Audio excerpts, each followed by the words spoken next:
All right. Welcome to the Monday, May 10th, 2021 Salina City Commission meeting. First, I'd like to start by confirming that the Kansas Open Meeting Act required notice has been properly provided. Yes. Thank you very much. And I'm out of time, so I guess we'll go ahead and adjourn. Would all those who are able please rise and join us in the Roll pledge? call. Roll call. I know this threw you, didn't it? It did. You know, the timer goes off and I'm useless, so I'll be looking to all of the former mayors to keep me going here. Let's do a roll call, please. Mayor Hodges, Here. Commissioner Davis, Here. Commissioner Hoppick, Here. Commissioner Ryan. Aye. Here. I've thrown you. I'm Man, sorry. could be a dangerous meeting. Trying to make it easier on you. Thank you. we should As just my dad start used to again. say, it'll be by jerks and jolts today, but we will get through. If those who are able would please rise and join us in the Pledge of Allegiance and for a moment of silence. I pledge allegiance to the flag of the United States of America and to the republic for which it stands, one nation, under God, indivisible, with liberty and justice for all.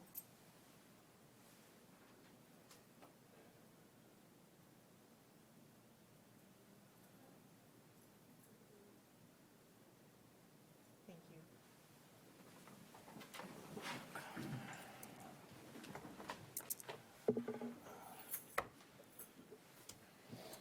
All right, we will begin with awards and proclamations. Item 3.1, the week of May 9th through May 15th, 2021 is Professional Municipal Clerks Week in the city of Salina. Melissa Rose Hodges, Mayor of the city of Salina, will read the proclamation. Thank you so much. I'm so pleased to recognize the 53rd Annual Professional Municipal Clerks Week from May 9th to May 15th, 2021. Whereas the Office of the Professional Municipal Clerk, a time-honored and vital part of local government, exists throughout the world, and whereas the Office of the Professional Municipal Clerk is the oldest among public servants, and whereas the Office of the Professional Municipal Clerk provides the professional link between the citizens, the local governing bodies, and agencies of government at other levels, and whereas professional municipal clerks have pledged to be ever mindful of their neutrality and impartiality, rendering equal service to all. Whereas the professional municipal clerk serves as the information center on functions of local government and community. Whereas professional municipal clerks continually strive to improve the administration of the affairs of the Office of Professional Municipal Clerk through participation in education programs, seminars, workshops, and the annual meetings of their state, provincial, county, and international professional organizations. Whereas it is most appropriate that we recognize the accomplishments of the Office of the Professional Municipal Clerk. Now, therefore, I, Melissa Rose Hodges, Mayor of the City of Salina, do recognize the week of May 9th through May 15th, 2021 as Professional Municipal Clerks Week in the City of Salina, and further extend our appreciation to our professional municipal clerk, Giovanna Rutherford, and to all professional municipal clerks for the vital services they perform and their exemplary dedication to the communities they represent. Dated this 10th day of May, 2021. And I just wanted to welcome our new city clerk, Giovanna Rutherford, and to thank her predecessor, Shandy Wicks, who set the bar high, and I have no doubt that Giovanna will meet and exceed that bar.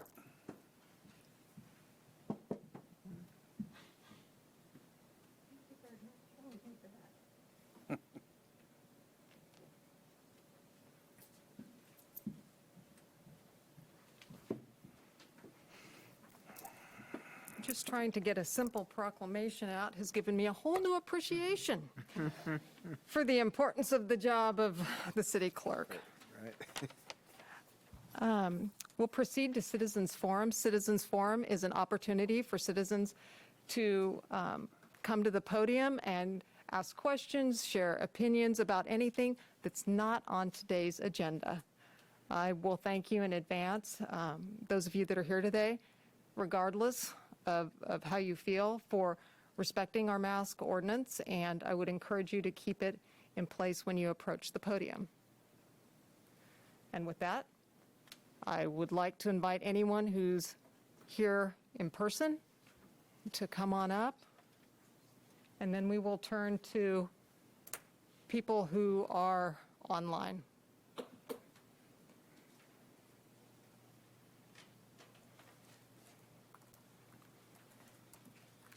Good afternoon, Mayor, Commissioners. I just briefly want to talk about something that happened in last week's meeting, and it was kind of disturbing to me, the way an individual was singled out last week due to the mask regulation. I even looked at it as a discriminatory attack on a citizen who did not have on his face covering. We later learned that this man had an exemption, as outlined in your ordinance, for persons with a medical condition, mental health condition, disability that prevents wearing a face covering. And this includes persons with a medical condition for whom wearing a face covering would or could obstruct breathing, or who are unconscious, etc. Also with people who are deaf or hard of hearing. And so I didn't like, it didn't sit well with me, the way that happened last week. And I would love a response, as it seemed very discriminatory to point one person out in the room. I did appreciate the fact that you said that he can sit in the room without his mask on. He just could not approach the microphone without a mask. I did appreciate that and allowing him that exemption. But as we saw, he had to leave the room. He had to go outside and make his comments per the Zoom application. And I grew up in the South, and that made me think back to stories that I was told of things that happened before I came on the scene back in the 50s and 60s, back with the civil rights movement. And there were restaurants that had places that were labeled as whites only. And the whites were able to come in and they were able to eat. And if you were of a different color, you had to go to the back door and pick up your food and do it in takeout style. And I felt that is how that individual felt as he was asked to leave the room in order to make his point and to get his point, be able to speak in front of this forum. I was also taken back by your closing statement at this meeting last week, and I know a lot of people had left by that time, but you intimated that the Salina Police Force should be mobilized to ensure mask compliance at the Salina Fieldhouse. And that's just seems to be a little bit of a stretch, a little bit of an overreach. The reason that there are compliance issues in Salina and in Saline County is because so many businesses and families and gatherings of people are just over this idea of masks. And even with the picture circulating around social media with Commissioner Davis outside as well, we're just done with masks, and it's time for that to be repealed. It's time for it to be moved on from. Again, I'll bring up Benjamin Franklin's statement: those who would give up essential liberty to purchase a little temporary safety deserve neither liberty nor safety. And again, Mayor Hodges, I would appreciate some type of explanation as to what I felt was discriminatory to this individual last week. I don't like that beeper either, just so you know.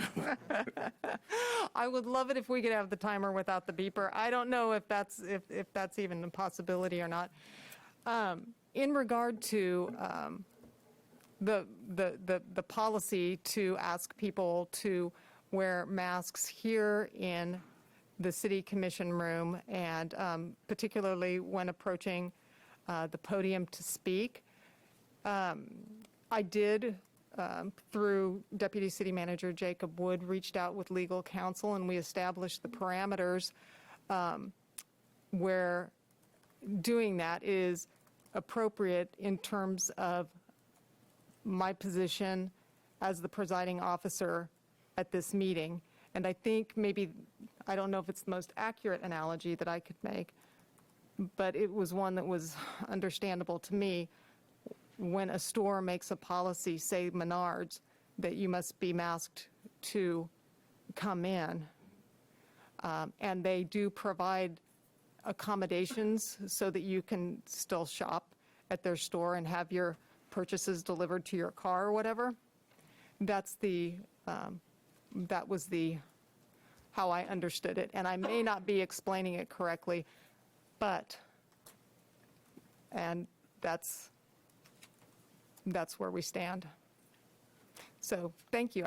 I appreciate you bringing that up. And if it would be helpful, I'm happy to have, I don't want to put City Attorney Greg Bankston on the spot or Deputy City Manager Jacob Wood, and I don't want to belabor this too much. But at any rate, that's the answer to your question. And if you gentlemen have anything you'd like to add? And if not, that's fine too. I'm fine Yeah, moving I think along. the way that you explained it is correct. You as the mayor you're the presiding officer. We have rules of procedure. So you have said that you would prefer people to wear masks when they're in this room, and you have the authority to do that as the mayor. So it's a separate and aside from the mask mandate. There is an exemption in the mask mandate. So, we're not using the exemption from the ordinance. In this setting, we're using a different set of rules and procedures that the city commission follows. So if that all makes sense. So would Thank that you. mean the exemptions are not appropriate or not applied in this setting? Mr. Bankston? As Mr. Wood described and as the mayor referred to,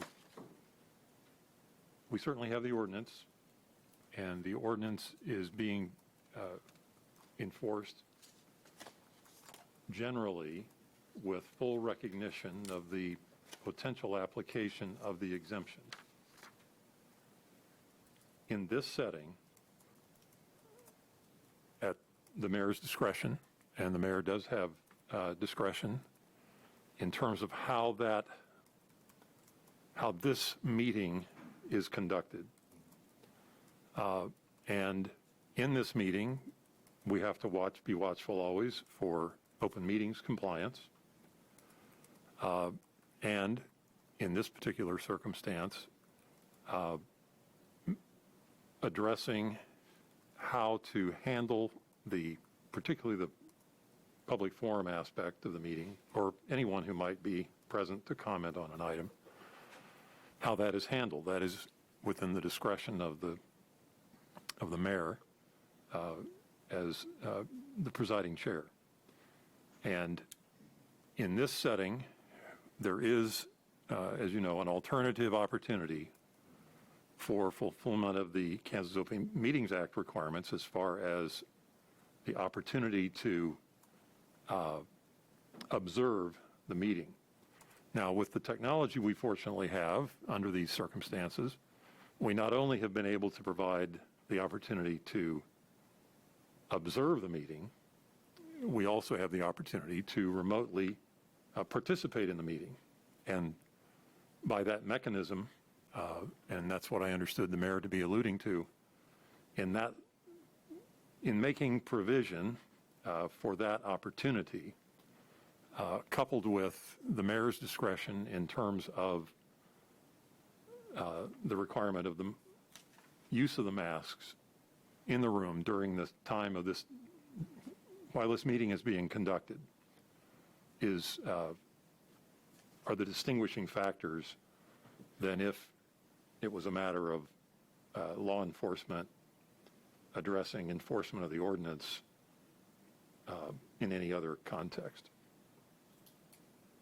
Thank you, Mr. Bankston. I appreciate the explanation. Is there anyone else who would like to speak? Gary Welch, Salina, Kansas. I tested positive for COVID in early December. I had a fever for 10 days. I had faithfully worn a mask when it was mandated, and I still got COVID. 85% of the people who have contracted COVID have been faithful mask wearers. Dr. Fauci spends a lot of time in front of the microphone and not a lot of time in the lab, apparently. He doesn't follow his own advice. He and the CDC, the World Health Organization, and others have flip-flopped many times on this issue. Every time he gets on whatever program it is, he says something a little bit different. Now, it's not a matter of health. It's a matter of control and tyranny. It's a matter of how far we can be pushed and controlled and how many rights we are willing to surrender. We have flattened the curve. There aren't a lot of people in the hospital overwhelming the system. Cases are down. I respectfully request that you get rid of the mask mandate. We are adults. We are sensible enough. If we've had the shots, which I have, we can go around and not infect other people. If people want to wear a mask, they can wear a mask. If they don't want to get the shots and feel they want to be protected, even though 85% of the people who have been mask wearers still get it, I just think it's time to stop the mask mandate. Thank you. Thank you, Mr. Welch. And I would note that we will be revisiting this at the May 24th meeting in 2 weeks. Commissioner Dalton, Salina. You can pull the mask mandate.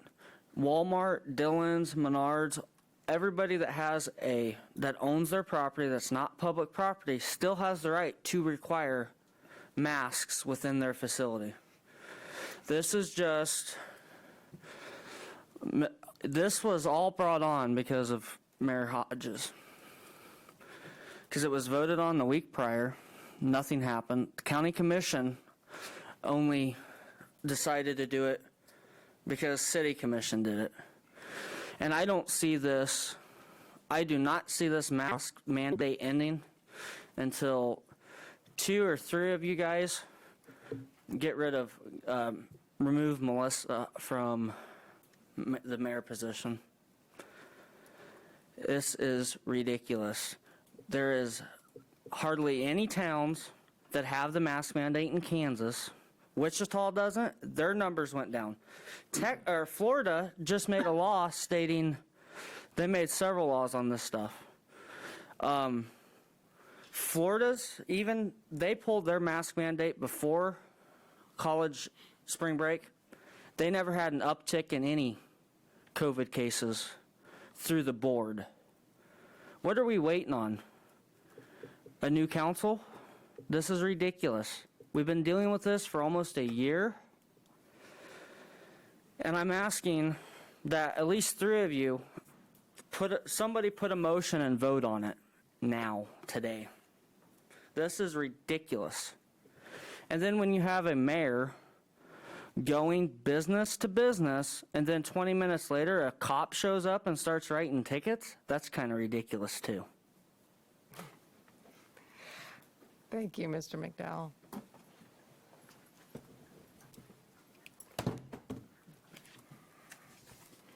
Norman Mantle, Salina. Why do we have laws if we don't follow them? This building is a joint building between the city and the county.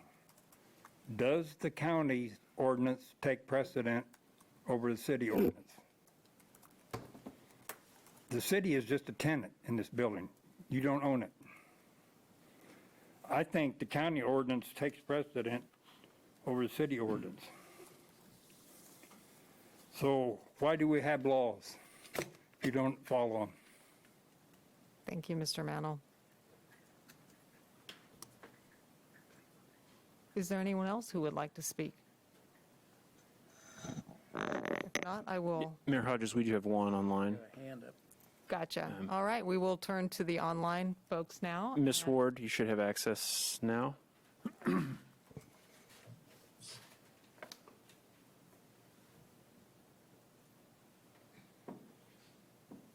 Can you hear me? Yes, we can. Thank you. Okay, well, Denise Ward, Salina, and here I am again. And I just wanted to point out the continued double standard that the governing body continues to place upon their citizens. In the final minutes of the meeting last week, the non-compliance of the mask ordinance at the field house was brought up. And I quote, "I don't think that the staff should be in the position to ask people to leave." Yet that is exactly what has been asked of us. The ordinance requires that all businesses, organizations, and nonprofit associations in Salina must require employees, customers, visitors, members, or members of the public to wear a mask or other face covering when in a facility managed by the business or organization. So once again, based on do as I say, not as I do, I'm asking that this ordinance be repealed. Thank you. Thank you, Ms. Ward. All right, final call for Citizens Forum.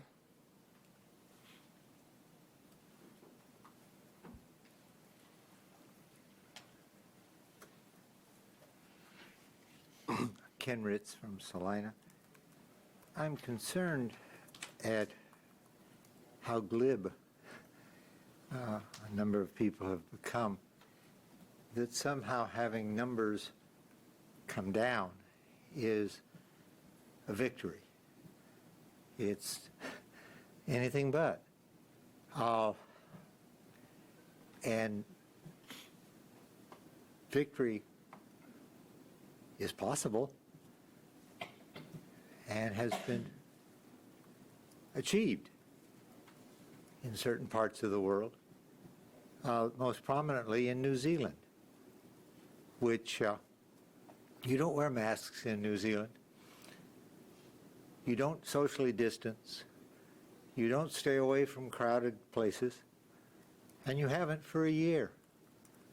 But for 6 or 8 weeks, I wish I knew how they did it, how on earth they did it. I know how in a heaven you could do it, but dealing with mere mortals, but they did it. And they did it after they'd had 25 deaths and about 1,600 positive tests. And the Prime Minister rightly surveyed the situation, looked to qualified experts, not just those who, I'm just a pert.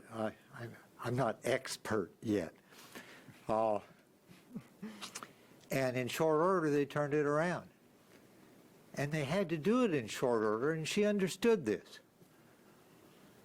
That fiddling and diddling and listening to all kinds of goofball arguments was going to delay things until, as we've seen in this country and most parts of the world, till the virus had gotten so far ahead that we were just chasing and not going to catch it. And there's a real danger in this delaying victory, and the danger is an obvious one, and one that's been long understood, that viruses mutate. And eventually, if we screw around long enough, there'll be a mutation that our vaccines won't cover, and we'll have much greater susceptibility, transferability, as we did with measles. I think you could get measles if you talked to somebody on the phone who had measles. It was that contagious. And yet we have people running around who, for some reason, want to select their facts. And no one seems to have called a Lions Club member. I don't know if any of you are members of the Lions Club. There are 6 Lions Clubs in Auckland, in New Zealand. Auckland has 1.5 million people. It's the largest city there. New Zealand has over 5 million.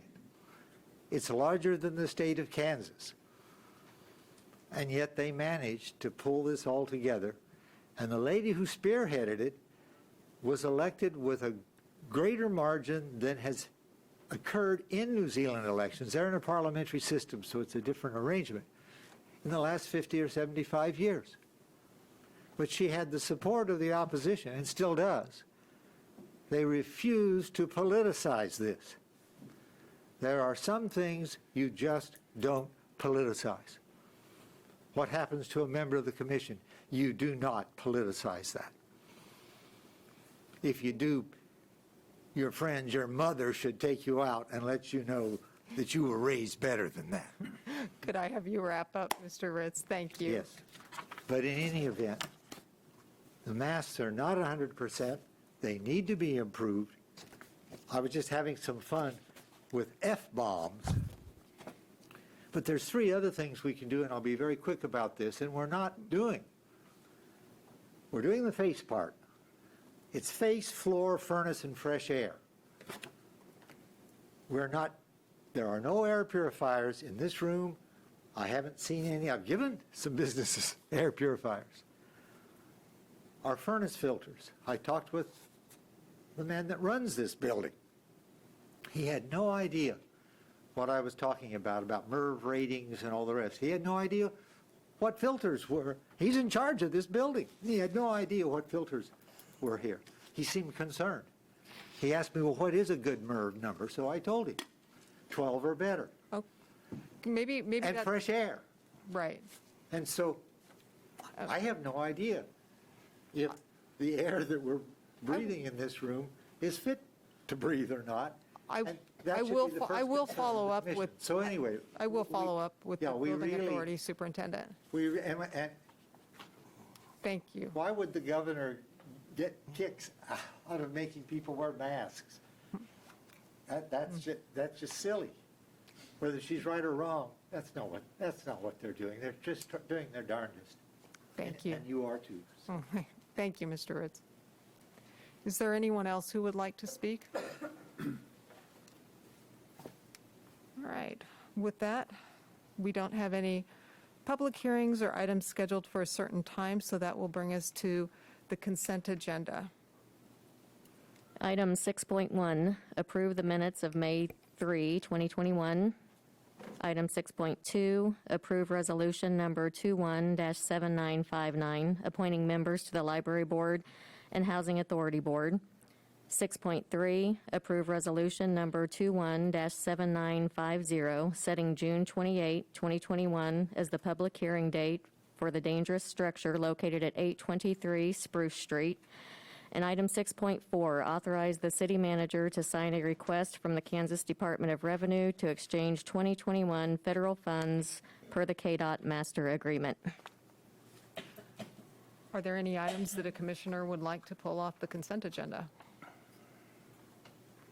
And if not, I will take a motion to approve the consent agenda. Mayor Hodges, I move we approve consent agenda items 6.1, 6.2, 6.3, and 6.4. Second. We have a motion and a second to approve the consent agenda as presented. I do have a question for staff. Because we have participants via Zoom, do we still continue with roll call, or can we just proceed with our normal ayes and our normal verbal? Well, I think the reasoning for the roll call was so that those that couldn't discern otherwise could tell. All right. So- Well, then we will continue to have a roll call then. All right. Commissioner Davis. Aye. Commissioner Hoppick. Aye. Commissioner Ryan. Aye. Mayor Hodges. Aye. That motion passes 4-0. Item 7.1. Item 7.1, approve resolution number 21-7951, amending fees in the 2021 comprehensive fee schedule related to automated sanitation fees. Ms. Pack. Good afternoon, Mayor and Commissioners. Debbie Pack, Director of Finance. The item brought forward to you today is an amendment to the 2021 comprehensive fee schedule related to the automated sanitation fees.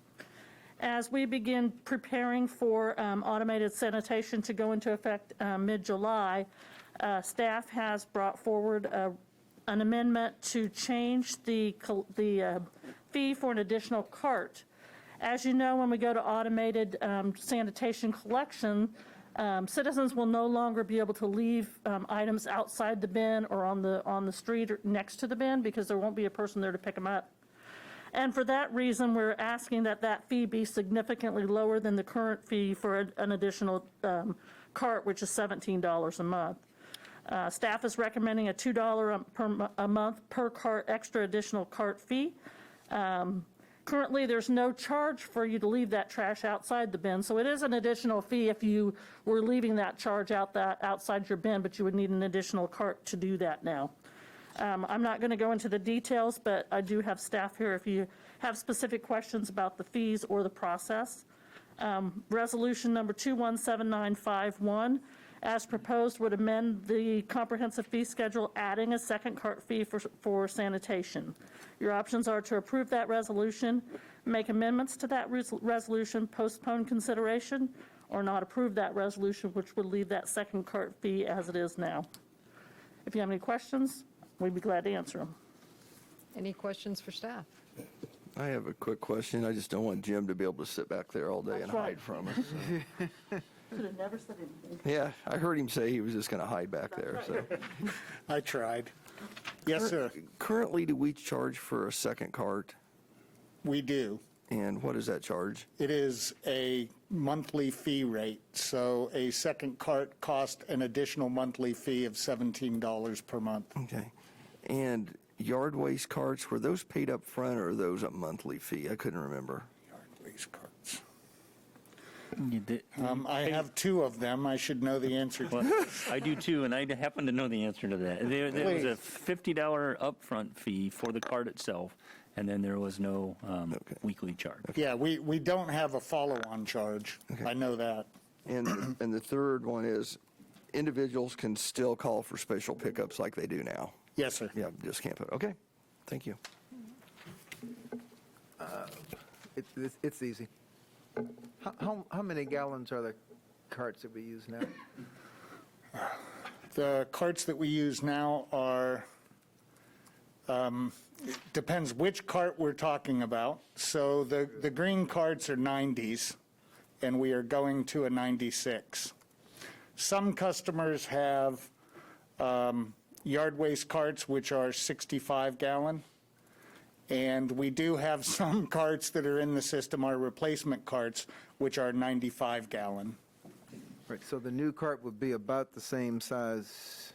If a customer has a green cart presently, it will be a green trash cart, it will be 6 gallons more, and obviously significantly more than the yard waste carts. And the reason I'm asking, or significantly less. Right. Yeah. To see if through some educational process, and I know there's going to be a whole educational rollout, but yes, sir. To have folks now start getting used to the idea that everything needs to be in a cart. Yes, sir. And because a lot of times the stuff that's not in the cart is very easily recyclable stuff. Boxes and, well, mainly boxes. But this would be a good time for folks to realize that what's not in the cart, you got to carry back into your house when you get home that day. Yes, sir. Yeah. Anything else for staff? No? Okay. Thank you Thank very you. much, Mr. Twitch. Do we have any questions or comments from the public? All right. And I don't see anyone online, so we'll bring it back to the commission for further discussion or action. Mayor, Commissioner Ryan here. I move we approve Resolution 217951 as proposed, amending fees in the 2021 comprehensive fee schedule, adding a second cart fee for sanitation. Commissioner Davis, second. We have a motion and a second to approve resolution number 21-7951, amending fees in the 2021 comprehensive fee schedule related to automated sanitation fees. Could we have a roll call, please? Commissioner Davis, Aye. Commissioner Hoppick, Aye. Commissioner Ryan, Aye. Mayor Hodges. Aye. That motion passes 4-0. Item 7.2. Item 7.2, consider purchase of 2021 vehicles and equipment and authorize city manager to sign contracts with selected vendors. Thank you again, Mayor and Commissioners. Debbie Pack, Director of Finance. This is about the third or fourth time we've come before you with vehicle bids, and these particular bids are actually items that you had approved previously for us to go out for rebid for different reasons. Either they didn't meet specifications or they didn't receive bids. So today we have 3 items bid. We have one that was bid under budget and is being recommended to be awarded as such as bid. We have one item for a field groomer that is being recommended to be awarded to a bid that is not the low bid because the low bid did not meet specifications. And the third bid we are recommending is to award the bid to a bid that is over budget due to the fact that it was the only bid we also received on that particular item. As you can see by the fiscal note, all of the funds that have been purchasing vehicles and equipment have come in under budget to date. There are a couple of those funds that still have some items out, but the items that are out are significantly lower in dollar estimated value than what's left in the fund for those particular items. Under commission action, we have summarized those recommendations, which are to award the bid to Long MacArthur for the half-ton extended pickup for $25,480.84, to recommend the bid to ABI Attachments for $21,000 for the field maintenance groomer, and to award the bid to Professional Turf Products for $60,313.77 for the 5-foot mower. Your items today for consideration would be to approve the purchase of the bids and authorize the city manager to sign contracts with the selected vendors, to approve these purchases with any amendments that you might see fit, postpone the consideration of these purchases, or not approve these purchases, and give us direction as far as what you want us to do with these particular items. I do have staff also available. I always have somebody back there to answer any questions if you have any bids, the bid process, or any of the items that are being presented today. Thank you, Ms. Pack. Are there any questions for Ms. Pack or for staff? Nope. No? All right. Getting off easy today, Ms. Pack. Thank you very much. Are there any questions or comments from the public? All right. Well, with that, I'll bring it back to the commission for further discussion or action. Mayor Hodges, I move to approve the purchase of 2021 vehicles and equipment as recommended, authorize staff to proceed with purchases, and authorize the city manager to sign contracts with selected vendors. Second. We have a motion and a second to approve the purchase of 2021 vehicles and equipments as recommended. Could we have a roll call, please? Commissioner Davis. Aye. Commissioner Hoppick. Aye. Commissioner Ryan. Aye. Mayor Hodges. Aye. Motion passes 4-0. Item 7.3. Item 7.3, North 9th Street Bridge Project number 70032. 7.3A, approve resolution number 21-7960, increasing the temporary note general obligation bond authority for the 9th Street Bridge project to $2,500,000. 7.3B, award bid for project number 70032, North 9th Street Bridge replacement to A.M. Coren and Son, Inc. in the amount of $2,214,673.64 with a $76,440 construction contingency for a total project authorization not to exceed $2,291,113.64 and authorize the city manager to execute the contract. Thank you. Questions for staff? Oh, I'm sorry. Mr. Stack, I almost just totally, I think you would have been fine didn't with see you that. in the room, and I just almost zoomed right past you, because it's been that kind of a meeting. Thank you, Mayor and Commissioners, Madam Mayor and Commissioners. This is a project for our bridge replacement that we've been working on for a while. And basically make sure I get to my right spot here.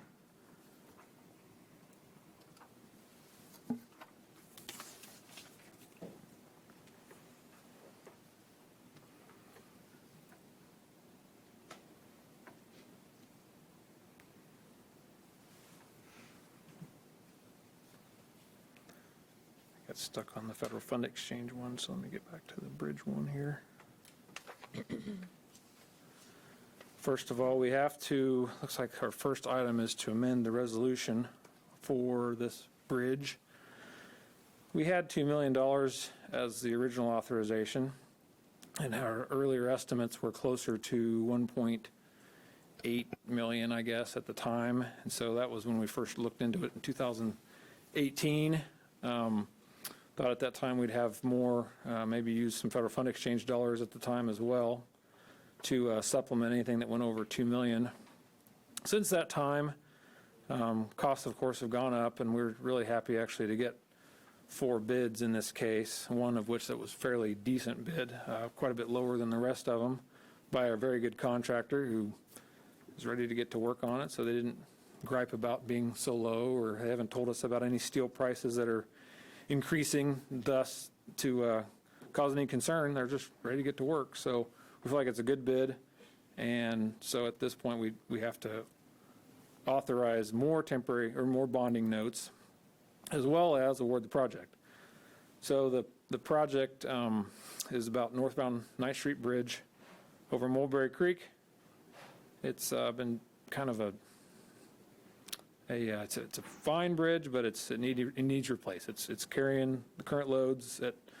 That's definitely in need of repair, but it's not going to fall down or anything. But it's needing to be replaced, and it's our worst bridge in town, I guess, in that regard. We did have a City Commission information memorandum about a month ago that Kent did, and kind of talked about our bridge inventory, how many bridges we have, how good a shape they're in, and this is really the worst one, and the rest of them all are in really pretty good shape. So this one's been on the radar for a while. It was replaced southbound in the early 2000s, and they basically replaced all of it except for this northbound part. So it should be pretty, it shouldn't be easy, but I guess the bottom line is they can cut it at the median and leave the lights that are there, all the bricks that are there, and just replace the bridges. Sounds simple, but of course that's $2 million worth of work, so it's a lot of work, but at least it isn't something that we have to take anything or mess up any of the art that's up there, or a nice brick median that's there. This one will feature a nice sidewalk on one side. It's not easy to connect North Salina with the city, but it's something that we're starting with here, and eventually we believe it will be connected at some point with a trail or a sidewalk of some sort. And this is a good start to that.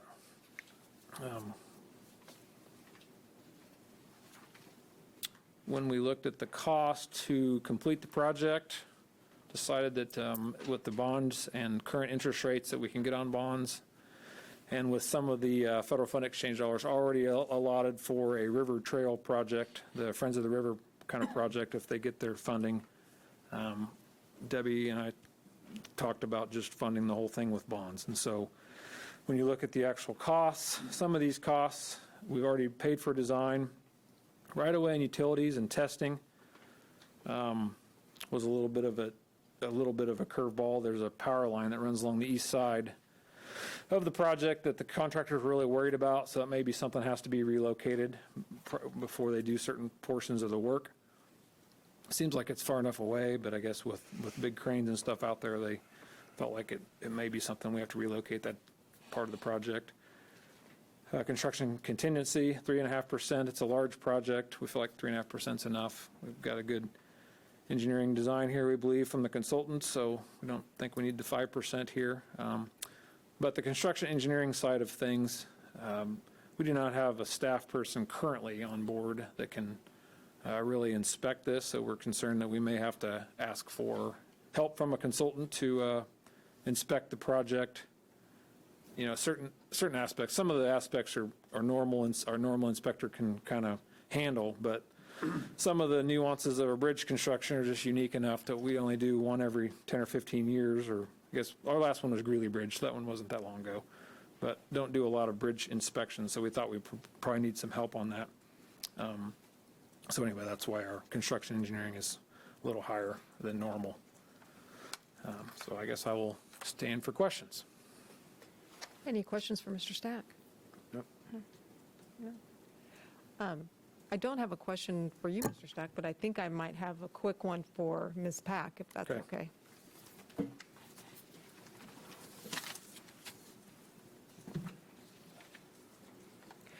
And thank you. My only question is, obviously, we know we've got a lot of payments in 2023. I think that's the height of our debt service payments, and we can absorb financing. I'm sure that the $2 million base amount's been built into that for a long time. So going up the increment to another 500,000 isn't going to negatively impact our. No, I don't believe so, especially with the rates that we're getting today. Okay. A lot of the rates that we were budgeting before for the original $2 million was at 4%. Today's rates are about 2%, so I don't think that $500,000 is going to have a huge effect, and it won't actually be funded until it's complete. So if the project's not complete by the spring of next year, it won't actually be bonded till the following year. So depending on how that schedule comes, it may be right at 2023 or right after. Okay, So, thank you. Any other questions for Ms. Pack? No? Okay, thank you so much, appreciate it. Do we have any questions or comments from the public? All right, not seeing anyone online, I'll bring it back to the commission for further discussion or action. Mayor Hodges, I move we approve resolution number 21-7960, increasing the temporary note general obligation bond authority for the 9th Street Bridge project to $2.5 million. Second. We have a motion and a second to approve resolution number 21-7960, increasing the temporary note general obligation bond authority for the North 9th Street Bridge project to $2.5 million. Could we have a roll call, please? Commissioner Davis. Aye. Commissioner Hoppick. Aye. Commissioner Ryan. Aye. Mayor Hodges. Aye. That motion passes 4-0. And then the bid award. Mayor Hodges, I move that we award the bid for project number 70032, northbound 9th Street Bridge replacement to AM, I guess that's Coron and Son, Inc., in the amount of $2,214,673.64, with a $76,440 construction contingency, for a total project authorization not to exceed $2,200,000. Is that right? It doesn't seem like that adds up, does it?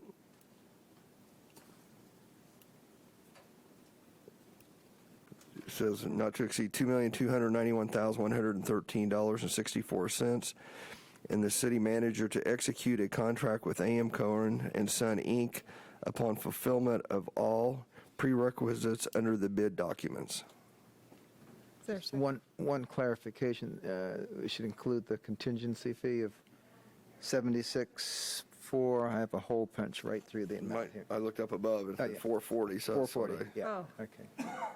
Yeah, that's in that total $2,291,000 number. Oh, that is, okay, Yeah. thank you. In that case, second. We have a motion and a second to award the bid for project number 70032, the North 9th Street Bridge replacement to AM Cohen and Son, Inc.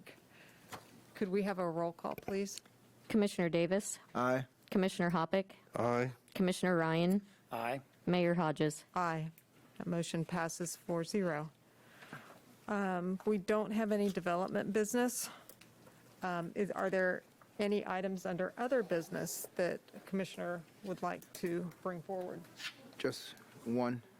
It's doesn't require any action on our part, but anticipating that there may be action on our mask ordinance soon, I would just encourage anyone at home who is thinking about getting vaccinated to do so. One of the reasons for extending this, at least in my mind, was to give those who recently were just eligible to get the vaccine to have a chance to get their vaccine and their second vaccine. The illness is not dead. Now, for what I do for a living, I'm going to be more likely to see it than I hope any of you all are. But I've had to don several rows of plastic in the last week to 10 days to see people who are still getting sick. So if anyone is thinking about getting vaccinated, this would be a good time to do it. Thank you for that reminder. And if you are looking for a source of the vaccine, you can go to Saline County's website, and there is, it'll direct you to vaccinefinder.org, I believe. And in real time, it'll show you where vaccinations are available. I'm sorry. I'm sorry. You may get ready to bring this up, but we received a message from someone connected with a baseball tournament at Bill Burke about running out of essential supplies in the restroom, and and I responded to him. I said, knowing our city manager, he's seen this because we've seen this letter, so I'm sure something is already being done to address it. But I did tell him that I would mention it at today's meeting.